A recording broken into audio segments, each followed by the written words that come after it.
Seorang pria tunawisma setelah selesai mencukur rambutnya mengeluarkan koin terakhir di kantongnya untuk diberikan kepada pemilik toko. Namun, Louis menolak dan berkata, "Saya telah membantu orang-orang termiskin di masyarakat ini selama 20 tahun tanpa terkecuali." Pernyataan itu sangat mengharukan pria tunawisma tersebut. Tiba-tiba pada saat itu seorang polisi masuk dan memberitahu Louis bahwa dia harus berhenti mencukur rambut mulai besok. Meskipun Louis memohon, "Berikan saya beberapa hari lagi, saya berjanji akan membayar sewa penuh." Polisi itu menjelaskan bahwa dia tidak memiliki wewenang karena tempat ini telah dijual dan investor baru akan datang kapan saja. Saat Louis dengan sedih bersiap untuk berkemas dan pergi, seorang pria kaya masuk dan berkata, "Saya pemilik baru di sini dan pemilik toko cukur ini tidak perlu pergi kemana-mana." Sambil terkejut dan tidak memahami apa yang sedang terjadi, Louis mendekati pria kaya itu. "Tempat ini sekarang milik Anda dan Anda tidak perlu khawatir tentang sewa bulanan lagi." Ternyata 20 tahun yang lalu, pria kaya ini yang bernama Kevin pernah menjadi tunawisma.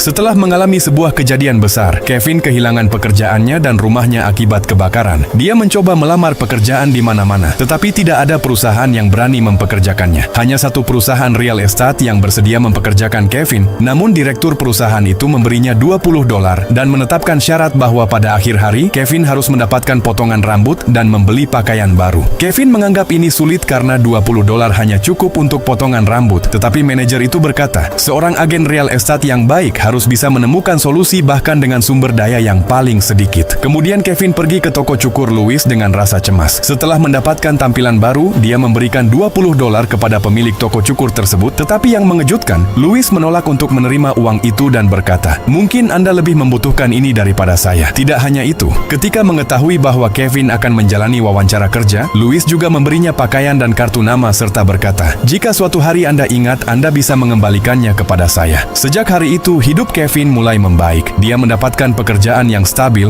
dan dengan kerja keras serta keinginan untuk belajar, Kevin menjadi seorang makelar real estate yang baik dan mampu menutup banyak transaksi. Beberapa waktu kemudian, dia bahkan menjadi seorang investor dan bisa membeli real estate-nya sendiri, termasuk toko cukur yang disewa oleh Louis. Kevin masih ingat apa yang telah dibantu oleh Louis 20 tahun yang lalu. Hari ini, dia kembali ke sini untuk membalas budi kepada orang yang telah membantunya dan tidak lupa mengulang kata-kata lama Louis, "Kebaikan akan bertahan selamanya."